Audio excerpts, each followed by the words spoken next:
සිනමා විචාරය සම්බන්ධයෙන් බොහෝ මැදිහත් වීම කරන භූපති නලින් සහෝදරයාට තමයි මීළඟ අපේ ආරාධනය. මම හිතන්නේ භූපති ඔහුගේම ආකෘතියකට මේ සංවාදයට ඔහු පෝෂණය කරයි. බොහොම ස්තුතියි මට මේ ආරාධනා කරාට තිලක් වදාගොඩ සහෝදරයට. මම ඉක්මනින් ඇතුල් වෙන්නම්. මේ ගුණසිරි සිල්වා මේ සහෝදරයාත් කිව්වා වගේ මම හිතන්නේ සිනමාව ආරම්භයේදීම හරිම ඉන්ට්‍රස්ටිං ලෝකේ පළවෙනිම චිත්‍රපටි ගත්තම අපි ගත්තොත් මේ අපිට ගත හැකි මේ දැන් මේ දක්වාම තියෙන ප්‍රශ්නේ මේ අපි වාස්තවික ලෝකේ එහෙම නැත්නම් මේ එළියේ බාහිර ලෝකේ යථාර්ථ ලෝකයේ පිළිබඳව අනිවාර්ය කොන්දේසියක් ලෙස බාර අරගෙන චිත්‍රපටි ගැන කතා කරනවද කියන එක හෝ එහෙම නැත්නම් අපි වඩා යා යුත්තේ ආත්මීයත්වයේ පැත්තටද කියන දෙක ගත්තම මේක ලෝකේ මුල ඉඳලම සිනමාව නිහඬ කාලේ ඉඳලම පටන් ගත්ත එකක්. දැන් අපි උදාහරණයක් විදිහට ගත්තොත් මම හිතන්නේ ලුමියර් බ්‍රදර්ස් ලගේ සිනමාව දන්නවා. ලුමියර් බ්‍රදර්ස් ලගේ චිත්‍රපටි බැලුවොත් ඊටම පැහැදිලිව ඒක තියෙනවා. අර වර්කර්ස් ලිවිං ෆැක්ටරි වගේ වයි ඉඳලා ඒකේ නියෝජනයේ තියෙන්නේ මේ බාහිර ලෝකයේ පැත්තට. අනිත් පැත්තෙන් ගත්තම ජෝර්ජ් මෙලස් වගේ කෙනෙක් ගත්තොත් එයාගේ ට්‍රිප් ටු ද මූන් වගේ චිත්‍රපටියක ඉඳලා එයා ඒක මම හිතන්නේ 1900 වගේ නේද 1900 වගේ මට මතක හැටියට 1896 තමයි ලුමියර් බ්‍රදර්ස් ලගේ ෆිල්ම් එක ආවේ. ඒක ගත්තොත් ඔහොම ඔය ධාරා දෙක තියෙනවා සිනමා කලාවේ මුල ඉඳලා. එතකොට දැන් අපි ගත්තොත් දැන් මට මේකේ එක පැත්තකින් සිනමා විචාරය පැත්තෙන් අර ඒ චිත්‍රපටි කලාවනේ චිත්‍රපටි විචාරය පැත්තෙන් ගත්තම මම හිතන්නේ මට අවශ්‍යයි යම් තරමකට යම් සංසන්දනාත්මකව ලෝක සිනමා විචාරය සහ ලංකාවේ සිනමා විචාරය හැකියක්මනින් ස්ථානගත කරන්න අද වෙනකොට කොතනද තියෙන්නේ කියන එක දක්වා මේ ප්‍රශ්නේ සම්බන්ධයෙන්. ඒතර අපේ ප්‍රශ්නේ තමයි මූලිකවම යථාර්ථවාදය කියන එක. මම හිතන්නේ මේක තමයි චිත්‍රපටියක තියෙන බරපතලම ප්‍රශ්නය. මේක මාන කීපයකින් මේ වචනේ ඊටම සංකීර්ණයි. මේ වචනේ පාවිච්චි වෙන විදිහ හරි වෙනස් සිනමා ඉතිහාසය ඇතුළේ විචාරය ඇතුළේ දැන් උදාහරණයක් විදිහට ගත්තොත් චිත්‍ර කලාව වගේ ගත්තොත් ඒගොල්ලන් මුලින් රියලිසම් කියලා කිව්වේ ඇත්තටම අපි අද කියන නැචරලිසම් වලට ස්වභාවිකවාදයට. ඒ කියන්නේ පේන දේ අඳින්න පුළුවන්ද කියන එක. පේන විදිහටම. ඒකේ අපි දන්නවා එක යුගවලට ගිහිල්ලා කියන්නේ වතුර අඳින්න පුළුවන්ද කියලා අන්තිමේදී බැලුවා. 1700 ගණන් වෙනකොට. වතුර විදිහට. කියන්නේ නිල් පාටට නෙමෙයි වෝටර් විදිහට ට්‍රාන්ස්පරන්ට් විදිහට. ඊට පස්සේ මඩ අඳින්න පුළුවන්ද කියලා බැලුවා. ඊට පස්සේ 18 වෙනි සියවස එනකොට මීදුම අඳින්න පුළුවන්ද කියලා බැලුවා. මීදුම. මේක තමයි ඊස්තටික්ස් ඇතුලේ සෞන්දර්යය ඇතුලේ මුල් කාලේ රියලිසම් කියලා කිව්වේ. ඇත්ත පේන දේ අඳිනවා කියන්නේ. විෂුවල් ආර්ට්ස් වල විශේෂයෙන් දෘශ්‍ය කලාවේදී. එතකොට ඒ අපි කියන අර්ථයෙන් නෙමෙයි.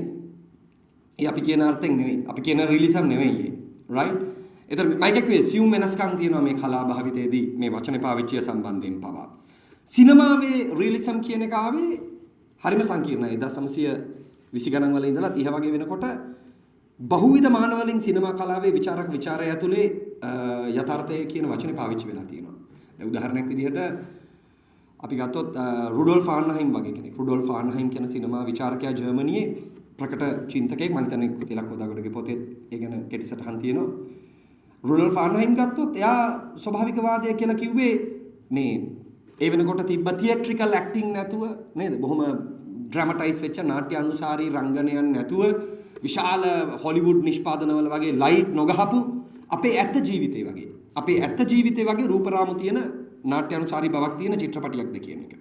ඒතර මේ ආදි වශයෙන් එතකොට තමයි ඉතාලි නව යථාර්ථවාදය වගේ වචනයක් ආවේ. ඒතර ඉතාලි නව යථාර්ථවාදය ඔය ලංකාවේ කතා කරන අපි බහුවිධ අපේ අධිපති යථාර්ථවාදී කියන අදහසින් නෙමෙයි ඉතාලියන් නියුරලිසම් පටන් ගත්තේ මම අර කියපු රුඩෝල්ෆ් ආන්හයිම් ලගේ බලපෑමේ අදහසින්.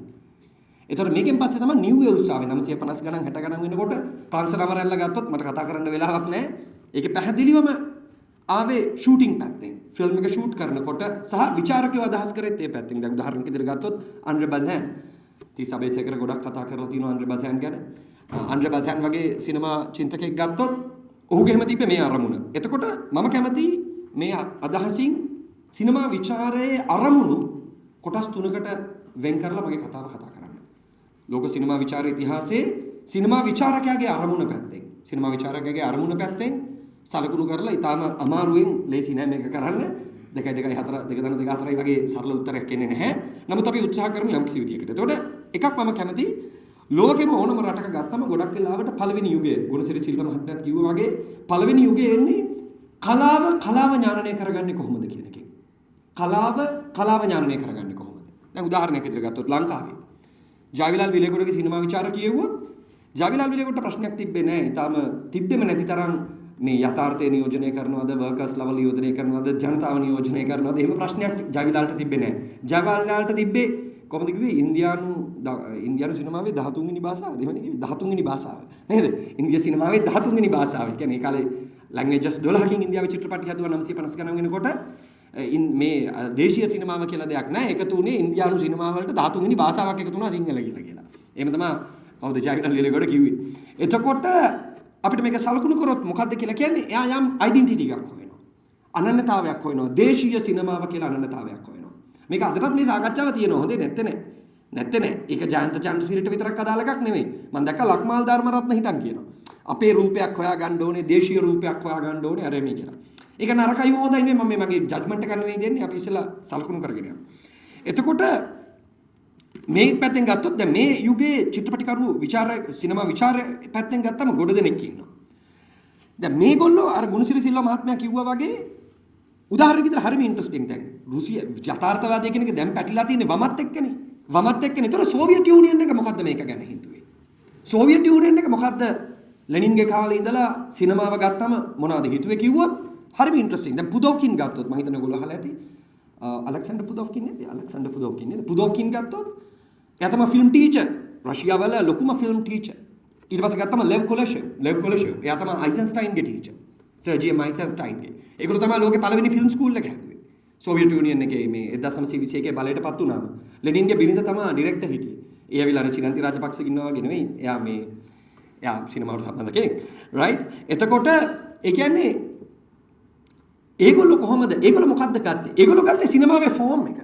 ඒගොල්ලෝ ගත්තේ තනිකරම සිනමාවේ ෆෝම් එක. උදාහරණයක් විදිහට අවන්ගාඩ් සිනමා.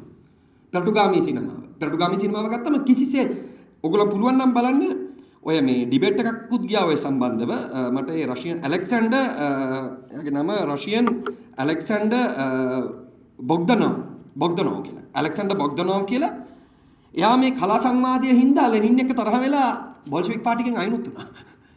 රයිට්? එයා තමයි යථාර්ථවාදය වෙනුවෙන් පෙනී හිටියේ. ලෙනින් පෙනී හිටියේ නෑ. රයිට්? ලෙනින් මේකට විරුද්ධව 1919 දේශනයකුත් කරනවා සුප්‍රකට. රයිට්? ඔයගොල්ලෝ පුළුවන් නම් හොයලා බලන්න ඔය සෝවියට් සිනමා හිස්ටරි කියන එක ඕනනම් Google එකේ තියෙනවා. රයිට්? එතකොට ඉන් පස්සේ මේ අර අපේ මේ විලේගොඩ වගේම විශාල වශයෙන් එන්න පටන් ගත්තා සිනමාවේ ෆෝම් එක, සිනමාවේ ලැන්ග්වේජ් එක මොකද්ද? එතකොට මේ ලැන්ග්වේජ් එකෙන් යම් කිසි විදියකට ඇත්ත ජීවිතයට ආසන්න වෙන්න පුළුවන්ද කියන එක. මේක තමයි මුල් කාලේ ඩිබේට් එකක් කියලා කියන්නේ සිනමාවේ. දැන් උදාහරණයක් විදිහට ගත්තොත් බෙලා බැලාස් කියන සිනමා විචාරකයා හංගේරියානු ප්‍රකට ඒ කියන්නේ සිනමා විචාර කලාවේ ක්‍රිටිකල් තියරි හිස්ටරි එක ගත්තම ප්‍රකටම කෙනෙක් හංගේරියන් තින්කර් කෙනෙක්. එයා බෙලා බැලාස්. එයා කිව්වා ඔයාට අපි තුමු උදාහරණයක් විදිහට මම ප්‍රතිඅර්ථකථනය කරලා කියන්නේ බෙලා බැලාස්ගේ අදහස. ඔයාට මතකයිද ඔයාගේ බිරිඳගේ ඇස් දෙකේ පාට? රයිට්? එහෙම නැත්නම් ඔයාගේ දරුවගේ උපන් ලපයක් තියෙන තැන මූණේ. රයිට්? එයාකෝ අපේ විඥානයත් එක්ක සංසන්දනයක් යම් කිසි විදිහකට. රයිට්? පේන්ටර් කෙනෙක් ගත්තම මේ මෙතන චිත්‍ර ශිල්පීනුත් ඉන්නවා. දන්නවා පේන්ටර් කෙනෙක් අපි රියලිසම් කියන එක දැන් නිකන් අගය කරන්නේ නැහැ නේ. පේන්ටිං රියලිසම් නේද? රියලිස්ටික් පේන්ටිං කියන එක අපි දැන් වැඩි නැහැ නේ. නමුත් අපි දන්නවා අපි රියලිසම් පේන්ටිං කරන කෙනෙක් ඉතා තියුණු මේ නිරීක්ෂණ ශක්තියක් තියෙන්න ඕනේ යාට. අනිත් කෙනාගේ ඩීටේල්ස් දකින්න නැත්නම් එයාගේ විඥාණයට දාගෙන ප්‍රතිනිර්මාණය කරන්න බෑ ඒක යාට චිත්‍රය. නේ ඊටම ඩීටේල්ස් දකින්න ඕනේ. එතකොට මොකද්ද සිනමාවේ ඩීටේල්ස් කියන්නේ? බෙලා බැලස් කිව්වා ක්ලෝස් අප් තමයි සිනමාව කියන්නේ. ක්ලෝස් අප් එක තමයි සිනමාව කියන්නේ. එයා බැලුවා චිත්‍ර ඉතිහාසයේ සියවස් ගණනාවක් තිස්සේ ක්ලෝස් අප් එකක් නැති තරම්. විශේෂයෙන් extreme close up. Extreme close up කියන එක. අති සමීප රූප කියන එක. එතකොට බෙලා බැලස්ගේ කාලේ වෙනකොට එක්ස්ට්‍රීම් ක්ලෝස් අප් ලෙන්ස් එක හැදිලා 940 ගණන් වෙනකොට එක්ස්ට්‍රීම් ක්ලෝස් අප් එක ඇවිල්ලා තියෙනවා සිනමාවේ. එතකොට මම මේ කිව්වේ උදාහරණයක් විදිහට සෝවියට් යුනියන් එක තියෙද්දි ලෝකේ සමාන්තර හංගේරියාව කියන්නේ කමියුනිස්ට් අදහස් තිබ්බ රටක් නේ. හංගේරියාවෙන් බෙලා බැලස් හැදෙන්නේ. ඔහොම මගුලක් තිබ්බේ නැහැ. රයිට්? මම කියන්නේ අර සෝවියට් සමාජ සත්ත්ව යථාර්ථවාදය ගුණසිරි සිල්වා මහත්මයාත් කියපු. හරිද? දැන් ලංකාවේ වම කියලා කියපු ගමන් යථාර්ථවාදයත් එක්ක බැඳෙනවා. ඒක ගලවන්න බැරි තරම්. රයිට්? ඒතර වම නියත ලෙස යථාර්ථවාදයත් එක්ක සෝවියට් සමාජ සත්ත්ව යථාර්ථවාදයත් එක්ක බැඳිලා හිටියේ නෑ. කියන කරුණ සාක්ෂි සහිතව ඔප්පු කරන්නයි මම මේක කිව්වේ. මම හිතනවා යම් තරමක් පැහැදිලි ඇති කියලා. එතකොට දැන් උදාහරණයක් විදිහට මාටින් වික්‍රමසිංහ වගේ කෙනෙක්. අපි බලමු දැන් මාටින් වික්‍රමසිංහ සිනමා විචාරය කරා. මේ සුනිල් මිහිඳුකොළ යාගේ විචාර එකතු කරලා පොතක් නිර්මාණය කරලා තියෙනවා. අප YouTube අතර නැහැ දැන් සුනිල් සහෝදරයා. මේ බලමු අපි මාටින් වික්‍රමසිංහ කියන එකක් බලමු. නවකතාවත් හරි ඉන්ට්‍රස්ටිං. ආ දැන් මේක තමයි සටන තිබ්බ 930 ගණන් වල. හරිද? මේක ලංකාවේ මේක මේ ලංකාවේ මේක ඉන්නේ මේ ලිපිය ලියලා තියෙන මම හිතන්නේ 970 වගේ මාටින් වික්‍රමසිංහ. මේ 70 වගේ 1970 පිටු අංකයක් දාලා තියෙනවා. මේක රීප්‍රොඩක්ෂන් එකක් නේ. මම හිතනවා මේක හරි කියලා. දැන් අපි බලමු මේක තමයි ලෝකෙත් 920 ගණන් වල තිබ්බ ප්‍රශ්නේ වෙන විදියකට මාටින් වික්‍රමසිංහ කියනවා. මොකද්ද කියන්නේ? නවකතාවත් සිනමාවත් චිත්‍රයත් එකිනෙකට පටහැනි ස්වාධීන කලා දෙකකි. නවකතාවත් සිනමා චිත්‍රයත් එකිනෙකට පටහැනි ස්වාධීන කලා දෙකකි. සිද්ධාන්ත විසින් ඒ දෙකෙහි සමානකමක් හා ඒකමිතියක් ඇත. මේකත් හරි ප්‍රොබ්ලමැටික් මාටින් වික්‍රමසිංහ මේක අඳුර ගන්න විදිය. 970 විශේෂයෙන් තර්කෝස්කිත් ආවට පස්සේ මේ වෙනකොට තර්කෝස්කි වැඩ පටන් අරන්. මේ වෙනකොට අන්ඩර් බ්‍රෙසෝන් වැඩ පටන් අරන්. මේ වෙනකොට ජපානයේ යසුජිරෝ ඕසු වැඩ පටන් අරන්. නමුත් මාටින් වික්‍රමසිංහ ලියනවා සිද්ධාන්ත විසින් මේ දෙකේ සමානකමක් හා එකමිතියක් ඇත. එහෙයින් නවකතාවේ කලාත්මක මෝස්තරය සිනමා චිත්‍රයට නගනු ලැබීම නිසා සිනමා චිත්‍රය උසස් ස්වාධීන නිර්මාණයක් වෙයි. very problematic. මම දැන් ඔයගොල්ලන්ට තේරෙනවද මේක? ආයි කියමු. එහෙයින් නවකතාවේ කලාත්මක මෝස්තරය සිනමා චිත්‍රයට නගනු ලැබීම නිසා නවකතාව නිසා සිනමා චිත්‍රය උසස් ස්වාධීන නිර්මාණයක් වෙයි. ඉතින් නවතින්නේ නැහැ පොර. එවැනි චිත්‍රයක් සම්පාදනය කරන අධ්‍යක්ෂවරයා නවකතාකාරයා වැනිම උත්පාදක කලාකාරයෙකි. අරක නිසා. So without literature සිනමාව කියලා එක තේරුම් ගන්න බෑ. මාටින් වික්‍රමසිංහට අනුව. නේද? එතන මම කියන්න ගියේ මේක තමයි සිනමා විචාරයේ තිබ්බ අරගලය 930 ගණන් වෙනකොට එක ඉවුරක. ඒ කියන්නේ සිනමාවේ අනන්‍යතාවය කියන්නේ මොකක්ද කියන එක. මම එතනින් ඉස්සරහට යන්නම්. දැන් මේකෙන් ආවා ඊට පස්සේ සිනමාව කියන්නේ හරිම ඉන්ඩස්ට්‍රියල් මීඩියම් එකක්. ඇපරටස් තියරි and මම මේ පාඩමක් උගන්වන්න නෙවෙයි සමා වෙන්න මට මේක සලකුණු කරන්න නැතුව මේ යථාර්ථවාදී ප්‍රශ්නෙට එන්න බෑ. right?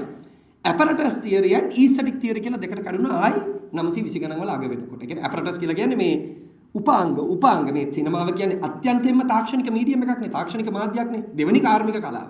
සෙකන්ඩ් ඉන්ඩස්ට්‍රියල් ආර්ට් එක. ස්ටිල් ෆොටෝග්‍රැෆි තියෙනවා සිනමා තියෙනවා. දෙවෙනි ඉන්ඩස්ට්‍රියල් ආර්ට් එක. එතකොට නයිසා දැන් අපි මේ පොතක් ලිව්වම අහන්නේ නැහැනේ මේක මුද්‍රණය කරපු එක විචාරය කරන්නේ නැහැනේ. කොලේ විචාරයට අදාළ වෙන්නේ නැහැනේ. නේද? චිත්‍ර ශිල්පියාගේ කැන්වස් එක මොකද්ද කියලා විචාරයට අදාළ වෙන්නේ නැහැනේ. නමුත් සිනමාවේ මේක නවත්තන්න බෑ. කැමරාව ගැන කතා කරනවා මේකේ කන්ට්‍රාස්ට් එක මදි කියනවා. ඔයගොල්ලන් සිනමා විචාර කියවනවා නම් ලෙන්ස් එක ඕක නැතුව අර ලෙන්ස් එක දාන්න තිබ්බා කියන එක කියන්නේ උගන්වනවා මේ සිනමාව කරන්න ඕනේ කොහොමද කියලා විචාරකයෝ ඩිරෙක්ටර්ට. right? ඒකයි මම කියන්නේ අත්‍යන්තයෙන්ම නයිසර්ගිකවම නේද? ඉන්හෙරන්ට් එක. ඉන්හෙරන්ට් සිනමා කියලා කියන්නේ නවත්තන්න බැරි විදියට ඇපරටස් එක උපාංගමයයි. ඒතර මේ දෙක වෙන වෙනම විචාරය කරන්න පටන් ගත්තා. දැන් මේ ධාරා දෙකේ විචාරකයෝ දෙන්නෙක් ලංකාවේ හිටියා. right? අපි ගත්තොත් මේක ඊස්තටික් බැංක් එක කියලා. කියන්නේ සෞන්දර්යාත්මක ඉවුර කියලා. විචාර කලාවේ සෞන්දර්යාත්මක ඉවුර කියලා ගත්තොත් ඒ ඉවුරේ විචාරකයෝ දෙන්නෙක් හිටියා ලංකාවේ. එක්කෙනෙක් තමයි තිස්ස අබේසේකර. තිස්ස අබේසේකර යථාර්ථවාදී පැත්තට ගියේ නැහැ නේද? මං හරිනේ. එහෙම ඒ පැත්තට උනන්දුවක් තිබ්බේ නැහැ නේ. තිබ්බෙම නැති තරම්. එයා උනන්දුනේ මේ මීඩියම් එක, ෆිල්ම් මීඩියම් එක. right? ඒතකොට එයා රුඩෝල්ෆ් ආන්හයිම්ම කියලා තියෙනවා. එයාගේ ලිපි ලේඛන වල ඕනේ තරම් කෝට් කරනවා. එයාගේ ලිපි වල ස්ටයිල් එක ගත්තම මේකේ පිළිවෙල ගත්තම ඉතා බරපතල විදිහට රුඩෝල්ෆ් ආන්හයිම්ගේ බැලස්ගේ විශේෂයෙන් අන්ඩර් බාසෑන් කියන්නේ මම තිස්ස අබේසේකරගේ පන්ති වලත් හිටපු ශිෂ්‍යයෙක්. ඒ කියන්නේ අපිට අර ස්ලයිවෝ ජිජක් වගේ තමයි අපි කට ඇරියොත් ස්ලයිවෝ ජිජක් ගන්න. ඒ වගේ තිස්ස අබේසේකර කට ඇරියොත් මේ අන්ඩර් බාසෑන් කිව්ව පරිදි කියලා කියනවා. ඒතර යාගේ අයිඩියල් එක අන්ඩර් බාසෑන් කියලා කියන්නේ. එතකොට ඒ අන්ඩර් බාසෑනුත් ඇතුළුව ඒ ඉවුරේ තිබ්බ එක තමයි ඊස්තටික්ස් ඇනලයිස් කරනවා කියන එක. මට දැන් ඒක මොකක්ද කියලා මෙතන විග්‍රහ කරන්න වෙලාවක් නැහැ. ඊස්තටික්ස් ඒ කියන්නේ ඇපරටස් නැතුව ලංකාවේ ආයි ඇපරටස් කිව්වම කැමරා කෝණය ලෙන්ස් එක ඕවා කතා කරනවා නෑ. ඒ ඇපරටස් වලට විරුද්ධව aesthetic theory හදුනේ film aesthetic theory. right? එතකොට ඊස්තටික් ඒ කියන්නේ මේ යථාර්ථවාදයේ නැතුව සෞන්දර්ය විශ්ලේෂණය. ඒ කියන්නේ කලාව තුල තබා. අර ආර්ට් ෆෝ ආර්ට්ස් එක කියන සටන් පාඩේ ආවේ පස්සේනේ. කලාව තුල තබා විමසන්න බැරිද මේ බාහිර ලෝකයට සම්බන්ධ කරන්න ඕනේද? ඒ කියන්නේ සරච්චන්ද්‍ර ලිව්වේ කල්පනා ලෝකය කියලා. නේ? කල්පනා ලෝකයේ ඇතුලේ මේක විසඳන්න බැරිද කියන ප්‍රශ්නේ.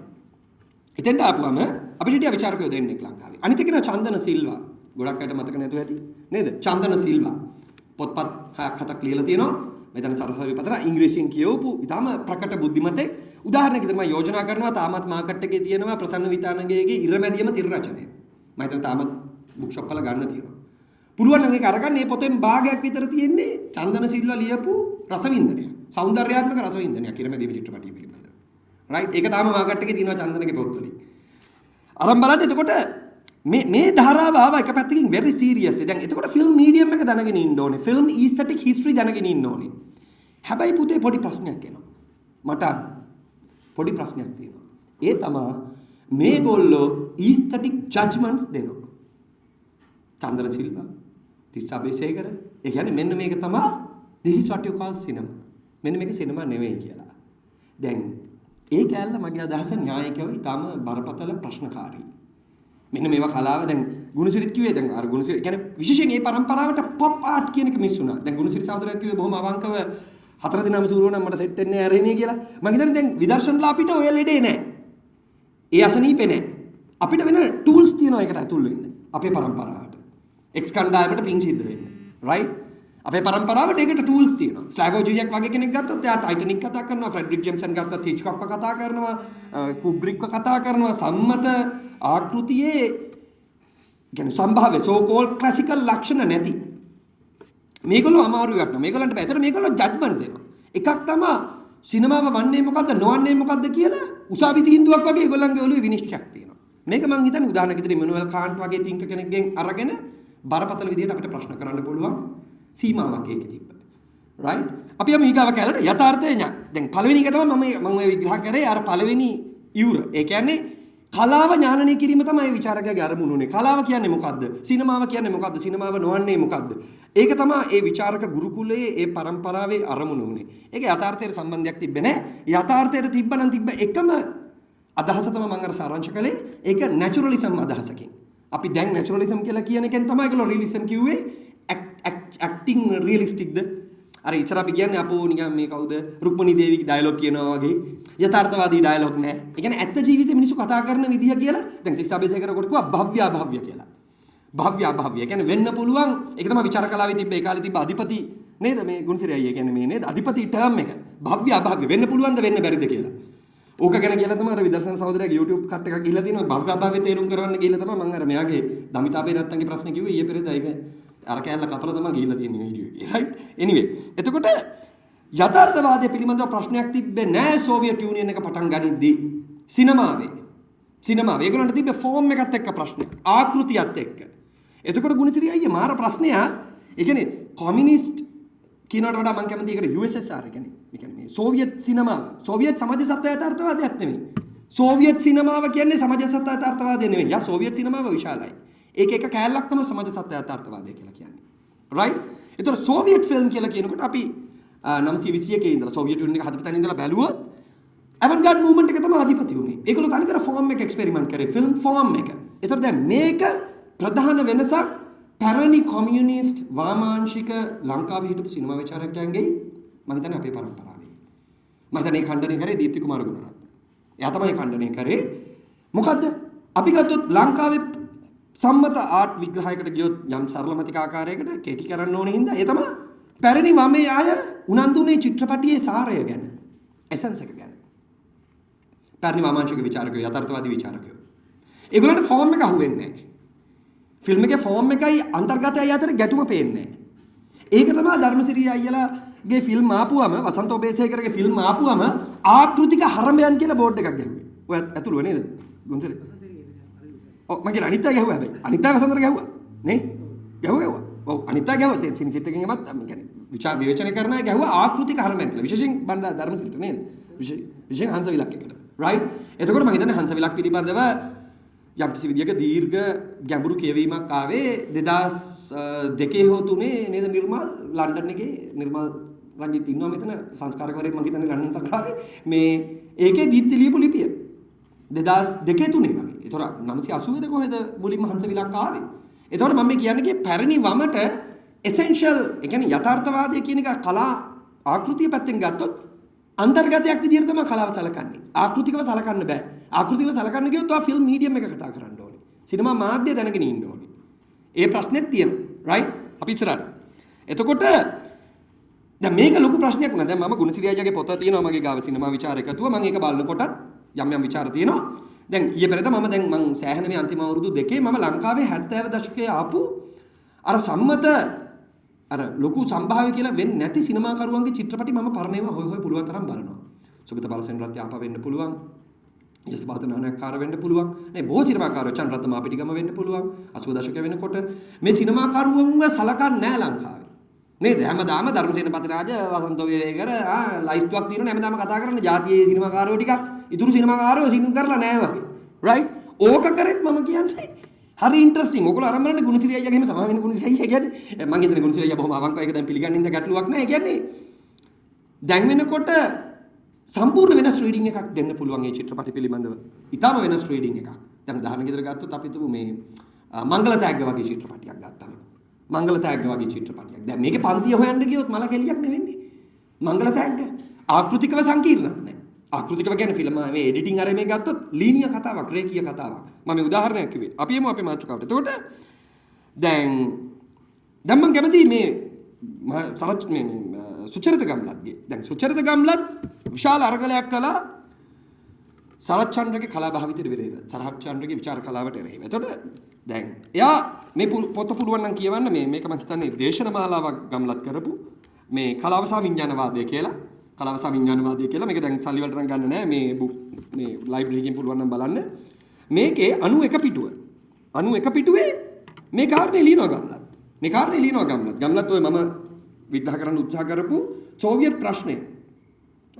උදාහරණයකට ජෝසප් ස්ටාලින් විසින් පළමු පස්වස් සැලැස්ම දියත් කෙරුණු ළඟදීම මේක 6 වෙනි chapter එක. කවුරු හරි බලනවා නම් කලාව විඥානවාදයේ පොතේ 6 වෙනි chapter එක 91 පිටුව. ජෝසප් ස්ටාලින් විසින් පළමු පස්වස් සැලැස්ම දියත් කෙරුණු ළඟදීම එනම් 1928 RAPP මම හිතන්නේ. ඒ කියන්නේ Russian Association of Proletarian Writers නැමැති සංවිධානය ස්ටාලින් තන්ත්‍රය විසින් ඒ කියන්නේ ජෝසප් ස්ටාලින්ගේ තන්ත්‍රය විසින් මුක්කු ගසා ඔසවන ලදී. එය සාහිත්‍ය කලා ක්ෂේත්‍රයේ මුඛ්‍ය සංවිධානයේ බවට පත්විය. එය නායක අවබැක්හා රෂියන් දෙන්නෙක් ෆඩෙව් සාහිත්‍යයේ අධීශ්වරයන් බවට පත් කරන ලද. ඔහු සාහිත්‍ය පෙරමුණ පන්ති යුද්ධයේ නායකයෝ යන විරුද්ධ නාමාවලිය ලද. මේක මෙන්න මේ 928 මේ පොත කියවන්න සිංහලෙන් කියවන අය Google එකේ ඕනේ තරම් තියෙන ඉංග්‍රීසියෙන් ස්ටාලින් 928 පත් කරපු මේ කමිටුවෙන් තමා ටර්ම් එක හැදුවේ ආකෘතික හරඹය කියන එක. ඒගොල්ලෝ තමයි මුලින්ම මේ ටර්ම් එක හැදුවේ. ඒක පාවිච්චි කරේ කෙලින්ම වෝන් කරන්න සිනමාකාරයන්ට ආකෘතික හරඹයක් කියලා. මේකෙන් තමයි මේ සිනමා විචාර කලාව හැදුවේ 928 ස්ටාලින්ගේ. ඒකෙන් තමයි කිව්වේ සිනමාව තියෙන්න ඕනේ අරමුණක් හැදුවා.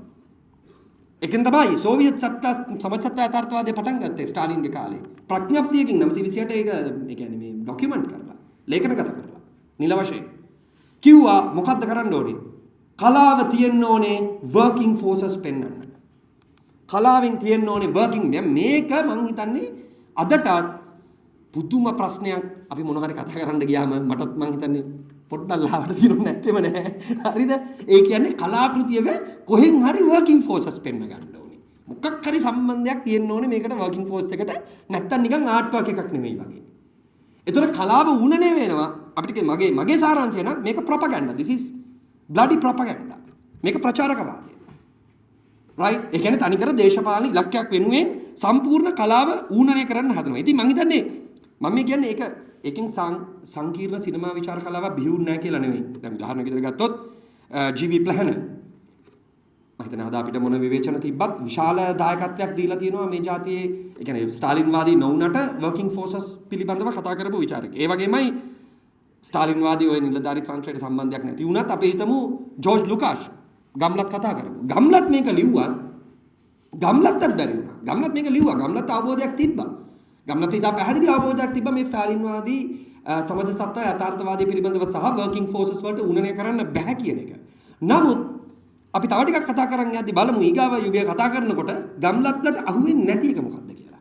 ඒක තමයි මම හිතන්නේ ක්‍රිටිකල් එක. මම ඒකට දැන් පණින්න නැතුව යන්නම්. එතකොට මේකෙන් ආපු ප්‍රධානම ප්‍රශ්නේ තමයි කලාකෘතිය යථාර්ථය කියන්නේ රියැලිටි එක ඉමිටේට් කරනවද නැද්ද? යථාර්ථය උපුටලා තියෙනවද නැද්ද? රයිට් මේක තමයි ලොකුම ප්‍රශ්නේ. දැන් අදටත් මේක කතා කරනවා. දැන් රාණි ෆිල්ම් එක ආපුවම නේද මමත් විවේචනය කරා. හැබැයි ඔය පොයින්ට් එකෙන් නෙමෙයි. ඔයගොල්ලෝ රාණි මගේ YouTube එකේ තියෙනවා බලන්න. ඒ කියන්නේ වෙලාව ඉවරයි ධම්මට ඇස්සේවි. කොහොම කරන්න බැරි. හරි. මේ විනාඩි 20 අවසානයි. අපේ භාගයක්වත් ඉවර නැහැ. බලමු මම නවත්තන්නේ මොනවද? බලය පාවිච්චි කළා. එතකොට මේ අපි ගත්තොත් අදටත් මම කියන්නේ රාණි චිත්‍රපටයේ ඉඳලා හැමතරකම දැන් රජ කතාවක් ආවත් මේක ඇත්ත කතාවද මහාවංශයේ තිබෙකද ආදී වශයෙන් මම ඉක්මනට යන්නම්. නමුත් හරි ඉන්ටරෙස්ටිං දේ තමයි මේක මෙහෙම වර්ධනය වෙද්දි. ඒ කියන්නේ 930 ගණන් වල 40 ගණන් වල ස්ටාලින් 928 මේක දාලා 30 ගණන් වල 40 ගණන් වල මේ යථාර්ථවාදයේ එළියට එද්දි තමයි අනිත් පැත්තෙන් ප්‍රංශයේ සරියලිසම් ආවේ. සරියලිස් සිනමා. රයිට්? අනිත් පැත්තෙන් ජර්මන් එක්ස්ප්‍රෙෂනිසම් ආවේ. ජර්මන් ප්‍රකාශනවාදය ආවේ. ඒතර මේවා ਵਿਚාරය කිරීම කියන එක 930 ගණන් වල ඉඳන්ම වර්ධනය වුණා. නමුත් ඒක ලංකාවට ආවේ නැහැ. big problem. ඔක මට ජාත්‍යන්තර එක මම වේගෙන් යන්නම් වෙලාව ප්‍රශ්නේ හින්දා. එතකොට නැවත වරක් මම හිතන්නේ කලාවේ අරමුණ මොකක්ද කියන එක. කලාවේ අරමුණ මොකක්ද කියන එක සම්බන්ධව තමයි බරපතලම ප්‍රශ්නේ එන්නේ. දැන් මේකෙන්ම තමයි දැන් අනිත් පැත්තෙන් අපි ගත්තොත් හරි ඉන්ටරෙස්ටිං. ස්ටාලින්ට කලින් සෝවියට් සිනමාවල තිබ්බේ නගරය උත්කර්ෂය කිරීම. ඒකේ තිබ්බ අන්ඩර්ටෝන් එකක් තිබ්බා මම කියන්නේ වර්කින් ඒ කියන්නේ දැන් ගානකට ගත්තොත් අවන්ගාඩ් සිනමා ඕගලන්ට එක චිත්‍රපටියක් හම්බ වෙනවද අයින්ස්ටයින්ගේ හරි කාගේ හරි පුදොෆ්කින්ගේ හරි කාගේ හරි ගම ගිහිලා රෙකෝඩ් කරපු එක. ගම් නැතුවද රෂියාවල. මාළගේ චිත්‍රපටියටත් මේක සම්බන්ධයි. මාළක නම් නිදි මේ වෙලාවේ සුව නින්දේ ඔබ නිදන්න. හොඳයි. මාළක නිදි වෙලාවේ මේක කතා කරන එක ලේසි. ඒ කියන්නේ මේක ආව ලංකාවට. මේක ආවනේ ලංකාවට බලන්න ලංකාවේ බලපුවම සරච්චන්ද්‍රගේ ගුරුකුලය සරච්චන්ද්‍රගේ ගුරුකුලය ගත්තම ඒගොල්ලෝ නේද ගම රොමැන්ටිසයිස් කරන්නේ හරිම ලංකාවේ සිංහල විඥානවාදයයි ගැමි සුන්දරත්වයේ අතරේ බරපතල මේ සම්මුතියක් තියෙනවා අප්‍රකාශිත සම්මුතියක් ඒක වෙනම කතා කරන්න ඕනේ මාතෘකාවක් හැබැයි අර්බන් ඒවා ආපුවම කුමන විවේචන මැද්දේ වුණත් අවන්ගාඩ් සිනමා විචාරකයෝ තමයි ඒක කතා කරේ මේකත් බරපතල කාරණයක් බරපතල ඊස්තටික් කාරණයක් අපි කියන එකට පොලිටික්ස් ඔෆ් ඊස්තටික් සෞන්දර්ය දේශපාලනය ඉතා පැහැදිලිව ලංකාවේ විඥානවාදී විචාර කලාවයි කියලා නම් කරපු බෝඩ් එක ගහපු ඒගොල්ලෝ තමයි ගමත් එක්ක තියෙන සම්බන්ධය උත්කර්ෂයට නැංගුවේ සිනමාවේදී. එතකොට අපි ගත්තොත් අනිත් පැත්තට මම හිතන්නේ එක්ස් කණ්ඩායම ආවෙම මේක කඩාගෙන. එක්ස් කණ්ඩායම ආවෙම ගම වෙනුවට නගරය කියන සටන් පාටයත් එක්ක නේ ලන්ඩන් සගරාවේ හරි මාතොටේ හරි මට මතක නැහැ සටන් පාටයත් එක්කම ආවේ. එතකොට ප්‍රශ්නේ එනවා ආටිස්ට් ඔටොනොමි කියන්නේ මොකද්ද? කලාකරුවාගේ ස්වාධීනත්වය. කියන්නේ මොකද්ද කියන එක කලාකරුවා කරන්න ඕනේ මොකද්ද කියන එක පිළිබඳව තමයි අවසාන කාරණේ. එනතර මේගොල්ලෝ ගෙන ආපු ටර්ම් එක තමයි මේක විග්‍රහ කරන්න. මම එතනින් මේ සෙක්ෂන් එක ඉවර කරන්න. මේගොල්ලෝ ගෙන ආපු ටර්ම් එක තමයි මේක විග්‍රහ කරන්න false consciousness කියන එක. ව්‍යාජ සවිඥානිකත්වය කියන එක. මට පොඩි වෙලාවක් දෙන්න. ඒක ටික වේගෙන් සමරි එකක් ගහන්න. මම හිතන්නේ ඊට පස්සේ ආපු ක්‍රිටික් එක තමයි post modern era එක කියලා කියන්නේ. එහෙම නැත්නම් continental philosophy වලින් ආරම්භ වෙච්ච සිනමා විචාරයේ යුගය. පෝස්ට් මොඩර්නිසම් වනාහිම පශ්චාත් නූතනත්වයේ තියෙන ප්‍රධානම ලක්ෂණයක් තමයි යථාර්ථයේ බහුගුණ වීම කියන එක. මම හිතන්නේ මේක ඕන කෙනෙක් දන්නවා. උදාහරණයක් විදිහට අද මොනවා හරි නිවුස් එකක් ඇහුවොත් අපිට දෙරණෙන් කියන්නේ එකක්, හිරුවෙන් කියන්නේ එකක්, නිවුස් බැලුවොත් තව එකක්, මේ ලංකාතුරුත් බැලුවොත් තවත් එකක්. අපි මම හිතන්නේ ඕන කෙනෙක් අත්දිනවා හරිම සරල දෙයක් බලන්න ගියත් ඇත්ත මොකද්ද කියලා හොයාගන්න ගියාම බරපතල ප්‍රශ්නයක් තියෙනවා. එතකොට මේක ජීවමානව එන්න පටන් ගත්තා 60 දශකයේ වෙනකොට ලෝකෙ වටේ. ලංකාවට එන්න පටන් ගත්තා මම හිතන්නේ 90 දශකයේ වෙනකොට. ඉතින් මේකෙන් කාරණා ගොඩක් වුණා සිනමා විචාරයත් එක්ක විශාල මේ වෙනත් විෂයන් ප්‍රමාණයක් අත්වල බැඳගත්තා. වෙනත් විෂයන් ප්‍රමාණයක්. දැන් මේක ආපුවම සිනමා විචාරයේ ලෝක ඒ කියන්නේ උදාහරණයක් විදිහට සිනමා විචාරය කියලා එකක් තනියම නැහැ. සෝෂියොලොජි සමාජ විද්‍යාවත් එක්ක එකතු වෙලා මනෝ විශ්ලේෂණයත් එක්ක එකතු වෙලා මාක්ස්වාදී එක්ක නම් කොහොමද තිබ්බනේ. ඊට පස්සේ ගත්තම ක්වයර් සිනමා මේ මොනවාද මේ LGBTQ වගේ ලිංගිකත්වය පිළිබඳව විතර විචාරය බහුගුණ වුණා. දැන් ලංකාවේ නම් මොන හරි සයිකෝ ඇනලිසිස් මාක්ස්වාදී කොහොමද දෙක තුනයිනේ තියෙන්නේ. ලංකාවේ ඇත්තටම මම හිතන්නේ ස්ත්‍රීවාදී ਵਿਚාරයවත් හරියට නැහැ. දැන් උදාහරණයක් විදිහට සුනිලලා වැඩ කරාට හරිද ඇන් කප්ලාන්ගේ එක ආටිකල් එකක්වත් පරිවර්තන වෙලා නැහැ ලංකාවේ. 80 දශකයේ ආපු තීරණාත්මකම සිනමා විචාරිකාව ස්ත්‍රීවාදී. ඇන් කප්ලාන්ගේ නමවත් ලියලා නැහැ. ඈ සංගරාවේ. හිතා ගන්න බෑ ඇත්තටම. හිතා ගන්න බෑ. ඒවා අවිල්ල නැහැ ලංකාවට. right visual pleasure and narrative cinema වගේ ආටිකල් එකක්. අදටත් සිංහලෙන් නැහැ. පොඩි ආටිකල් එකක් පිටු නේද 10ක විතර.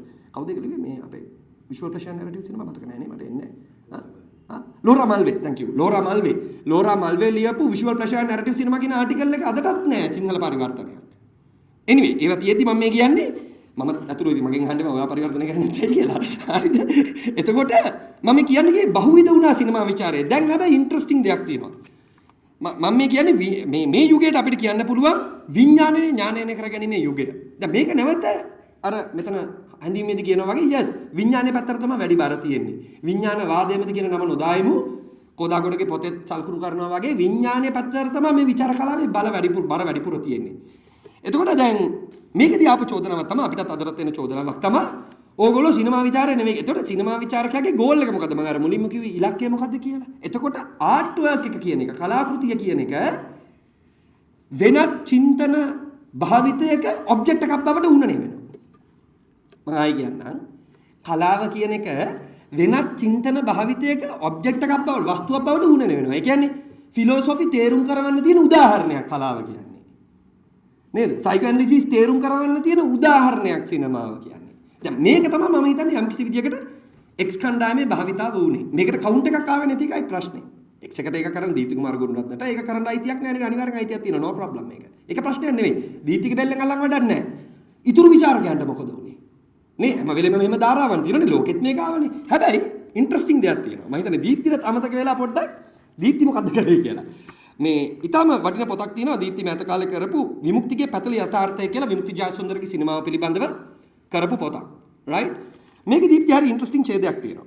මේක 61 වෙනි පිටුවේ අපි දැන් ඉබ්බාගේ ලෝකේ කෘතියට එමු. ඉබ්බාගේ ලෝකේ කෘතිය කියන්නේ ඒක වංගීස සුමනසේකර තමයි ලිව්වේ ඒ පොත. වංගීස සුමනසේකර ඒක අතරම මේකන් සංවාදයක් වගේ යන්නේ මේ විමුක්ති ජයසුන්දරත් එක්ක. ඉබ්බාගේ ලෝකේ කෘතියට එමු. මෙම කෘතිය මුල විමුක්තියට වංගීස පොරොන්දු වන්නේ චිත්‍රපටය පිළිබඳව විචාරයක් නොවුනත් මොකක් හෝ කියන බවය. මෙය හරියට වින්සන් වැන් ගෝගේ චිත්‍ර විචාරය කිරීමට දාර්ශනිකයෙක් වන හයිඩෙගර් පොරොන්දු වූ පරිදිය.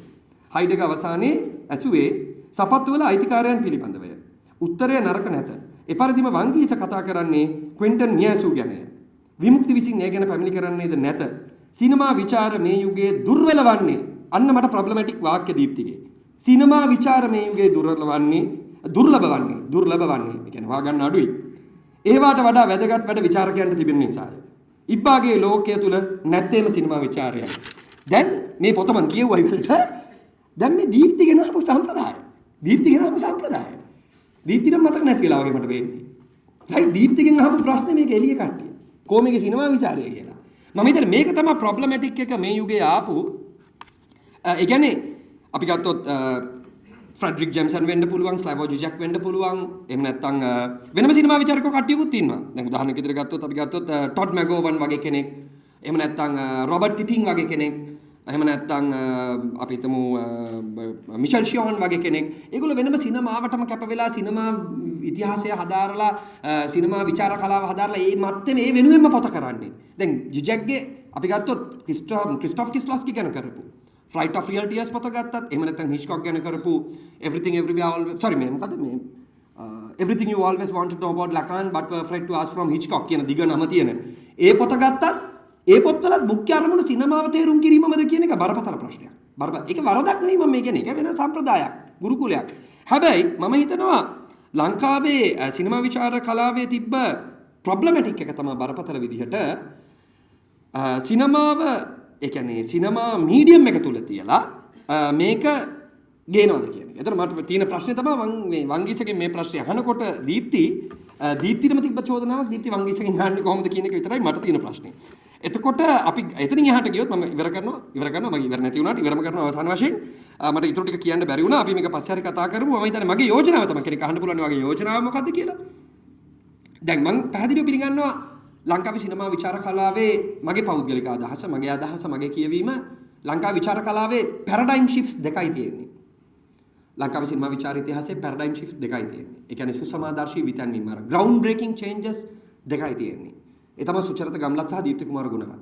මම හිතන්නේ මේ දෙන්නා විතරයි ලංකාවේ සිනමාව විචාරයේ උඩු යටිකුරු වෙන භාවිතාවක් ගෙනලා තියෙන්නේ. අදටත් අපි ගොඩක් කතා කරන්නේ ඒගොල්ලන්ගේ ටර්ම්ස් වලින්. එතකොට හැබැයි මම හිතනවා අපි නැවත වරක් අර කියන භෞතික අපි මේ වාස් සහෝදරයා හැඳින්වීමේදී කිව්වත් වගේ නැවත අපි විඥානවාදයේද භෞතිකවාදයේද කියන ප්‍රශ්නේ එනකොට යථාර්ථය ග්‍රහණය කරගෙන මේ ප්‍රජානනය කරගැනීමේ මාදිලිය මොකක්ද කියන ප්‍රශ්නෙට එනකොට මම හිතනවා අපිට නැවත නවතින්න බෑ ගිහිල්ලා කිසිසේත්ම පැරණි භෞතිකවාදී ਵਿਚාරේ පැරණි වාම ਵਿਚාරේ මම හිතනවා ඒකට උපරිම ක්‍රිටික් එකක් මේ වෙනකොට ඇවිල්ලා ඉවරයි.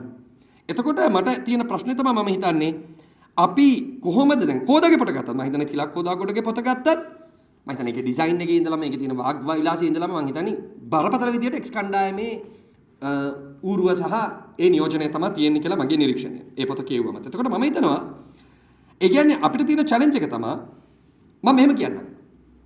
ජර්මනි ආවා 930 ගණන් වල මට මතක තියෙන චාරුප කලාවේ මම හිතන්නේ වෙන භාවිතාවලත් තිබ්බා. මම වැඩිපුර සම්බන්ධින්ද මට චාරුප කලාවේ තමයි මතක තියෙන්නේ.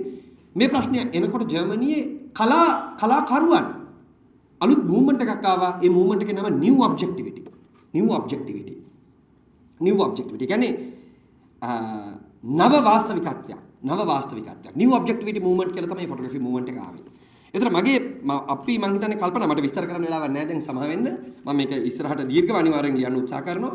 ඒ තමයි මම හිතන්නේ ඔබ්ජෙක්ටිවිටි කියලා කිව්වම මේ වස්තුව ඒ බාහිර වස්තුව ගැන නම් අපි කතා කරන්නේ අර නනින්ද සිල්වා කිව්වා වගේ අපේ විඥාණයෙන් එළිය ගිහිල්ලා අපිට මේක කතා කරන්න බැහැනේ. දැනට තේරෙන විදියට. එතකොට අපි මේ වාස්තවික ලෝකෙ පිළිබඳව යම් සිනමා විචාරය ඇතුළට ගේනවා නම් වාස්තවික ලෝකයේ අනිවාර්යෙන් විඥානයේ සම්මිශ්‍රිතව තමයි අපිට ප්‍රජානනය වෙන්නේ. ඒ දැනුම හරි කරුණුමය වශයෙන් ගත්තොත් අපිට ඇබ්සලියුට්ලි මේක ඇතුළට එන්නේ නැහැ. ඒතර කලාකරුවෙක් ඒක කරන්න ඕනෙත් නැහැ. කලාකරුවෙක් අනිවාර්යෙන් කරන්න ඕනෙත් නැහැ. යා අනිවාර්යෙන් එතකොට මම හිතනවා අපිට තියෙන බරපතල ප්‍රශ්නේ තමයි අපි දැන් මෙතනත් සාරාංශ වුණා වගේ ගම්ලත් ඇතුළු ඒ පෙර පරම්පරාව ක්ලාසිකල් ලෙෆ්ට් එක නම් අපි හිතමු දීප්තිව අපි දාමුකෝ ඕනනම් දීප්තිය ඇතුළු සමන් වික්‍රමාරච්චි එරික් කිලියප්පාරච්චිව අපි දාමුකෝ ඕනනම් අපි හිතමු මේ නේද මේ මොකද්ද මේ නේද මොකද්ද මේ විඥානවාදී පැත්තට පොඩ්ඩක් බරයි කියලා ඕනනම් දාමුකෝ පරණ විඥානවාදය නෙවෙයි විඥානයේ පැත්තටනේ උනන්දුව තියෙන්නේ කියලා. ඒතකොට අපි නැවත කතා කරනවා නම් ඔබ්ජෙක්ටිවිටි කියලා එකක් ඒකට ෆිලොසොෆිකලි තියෙන සිනමාව ඇතුලේ ෆිලොසොෆිකලි තියෙන තැන මොකද්ද කියන එක තමයි මම හිතන්නේ අපිට තියෙන චැලෙන්ජ් එක. ඒකට උත්තරයක් නම් තිලක් තෝදාගොඩගේ පොතේ නැත. බොහොම ස්තුතියි. සමාවෙන්න.